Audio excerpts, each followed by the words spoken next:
Mano svajonė yra įkurti spa studiją. Baigę žadu įkurti interjero studiją, nes šitoj srity dirbu 2 metus ir man jinai labai patinka ir puikiai sekasi. Ateityje aš norėčiau vadovauti savo grožio salonui.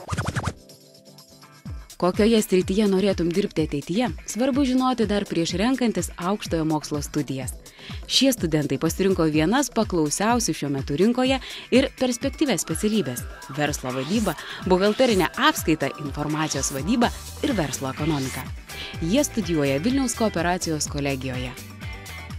Tai Europos aukštojo mokslo erdvėje pripažinta viena didžiausių Lietuvos nevalstybinių aukštųjų mokyklų, kurios privalumas – didelis dėmesys praktiniai mokslo pusiai. Pasirinkę studijuoti Vilniaus kooperacijos kolegijoje, daug laiko praleisite sostinės centre, šalia miesto savivaldybės ir verslo dangoraižių. Būtent čia įsikūręs kolegijos pastatas. Tai viena seniausių ekonominio profilio mokyklų šalyje. Lietuvos kooperatyvų sąjungos įkurta mokymo įstaiga veikti pradėjo 1930 metais Kaune, vėliau persikėlė į Vilnių. Iš viso per kolegijos gyvavimo metus ją jau baigė virš 16 000 studentų. Pradėjau dirbti baigus 2 kursą, man pasiūlė atlikti praktiką būtent šitoje įmonėje, po praktikos aš ir pasilikau, tai vadinasi jau visą 3 kursą jau ir mokiausi ir dirbau kartu. Besimokydamas jau 3 kurse įsidarbinau dideliai baldų įmonėje, vienoje didžiausių Lietuvoje.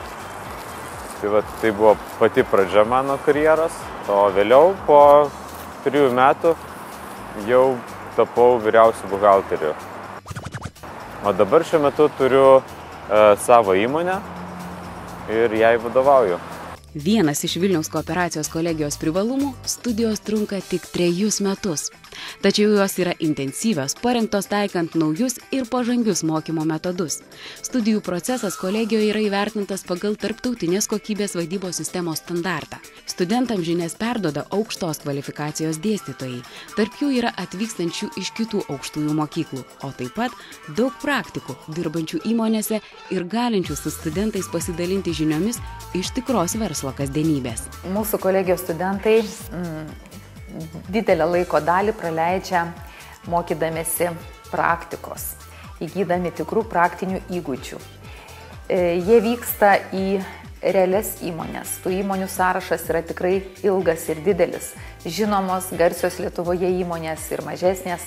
Na, o kolegijoje dar turime įsteigę 2 įmonės, kurios imituoja tikros įmonės veiklą. Ir skirtos jos tam, kad studentai galėtų susipažinti ir žinoti, kokie yra reikalavimai tikrai įmoniai. Vilniaus kooperacijos kolegijos studentai turi galimybę ne tik ugdyti verslumo įgūdžius imitacinės įmonės ofise, bet ir naudojasi kitais moderniais privalumais. Daugelis auditorijų yra kompiuterizuotos, šiuolaikiškai suremontuotos ir jaukios.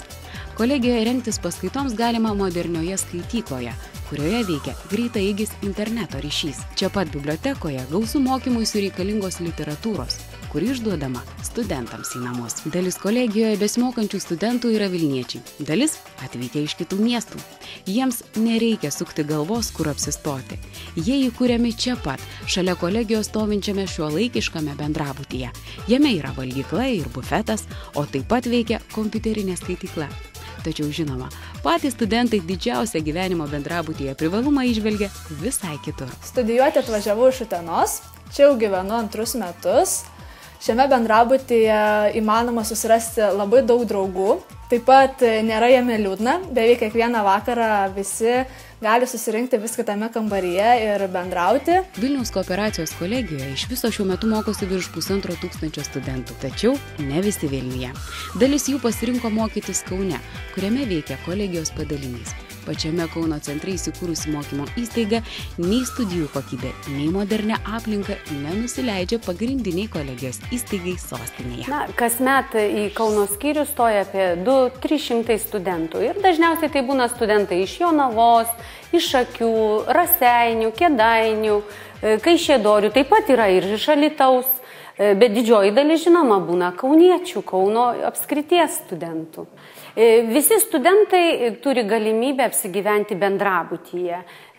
Kaip ir pernai, ir šiemet visus prašančius apgyvendinom. Žinoma, yra galimybė, jeigu studentai studijų metu pageidauja, gali persikelti studijuoti į Vilnių, kai nemažai turim studentų, kurie pageidavo studijuoti Kaune ir šiuo metu taip pat tęsia studijas sėkmingai. Kadangi specialybės yra tos pačios, tai ir karjeros galimybės sudaromos Kauno skyriuje tokios pačios. Suaugusieji studijų laikus dažniausiai atsimena kaip vienus iš linksmiausių ir geriausių gyvenimo metų. Šiandien studentai turi daug daugiau galimybių studijavimo laikotarpį paversti ypatingu. Ne vienas iš Vilniaus kooperacijos kolegijos studentų pasinaudojo progą išvažiuoti į užsienį pagal Erasmus mainų programą. Austrija, Islandija, Jungtinė karalystė, Rumunija, Turkija, Prancūzija, Graikija – tai tik kelios iš 19 Europos šalių, į kurių aukštąsias mokyklas kolegijos studentai gali išvykti 4 mėnesiams arba net metams. Studijavimas užsienyje naudingas ne tik išsilavinimo prasme. Gyvenimas svečioje šalyje suteikia neįkainojamos patirties bei įspūdžių. Kadangi mūsų kolegijoje studijuoja gan nedaug studentų, tai yra labai didelis šansas išvykti studijuoti ir atlikti praktiką užsienio įmonėse. Praktika gali trukti nuo 3 iki 12 mėnesių, tačiau dažniausiai studentai vyksta ją atlikti vasaros laikotarpiu. Belgija, Antverpenas buvo ta šalis ir tas universitetas, kuriame mokiausi, kas labiausiai atitiko mano poreikius.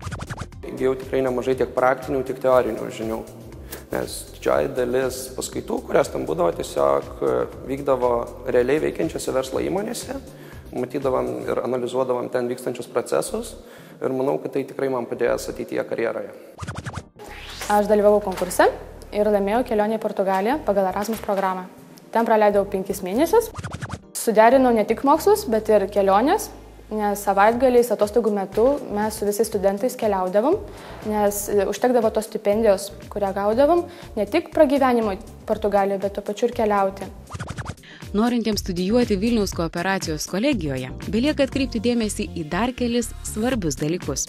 Stojantieji į kolegiją gali pretenduoti į nemokamą mokslą, stipendijas, socialinę paramą, kaip ir valstybinėse aukštosiose mokyklose. Priėmimas į kolegiją vykdomas bendrojo priėmimo taisyklių nustatyta tvarka. Baigę kolegiją studentai įgyja profesinio bakalauro laipsnį ir gali tęsti magistrantūros studijas Lietuvos ir užsienio aukštosiose mokyklose – Mykolo Romerio universitete, Vilniaus universiteto ekonomikos fakultete, Kauno Vytauto Didžiojo ir kituose universitetuose. Jei norite artimiau susipažinti su mūsų kolegija, kviečiame Jūs į atvirų durų savaitės, kurios paprastai vyksta kovo-balandžio mėnesiais. O daugiau informacijos apie mūsų kolegiją galite rasti internete šiuo adresu. Čia verta studijuoti.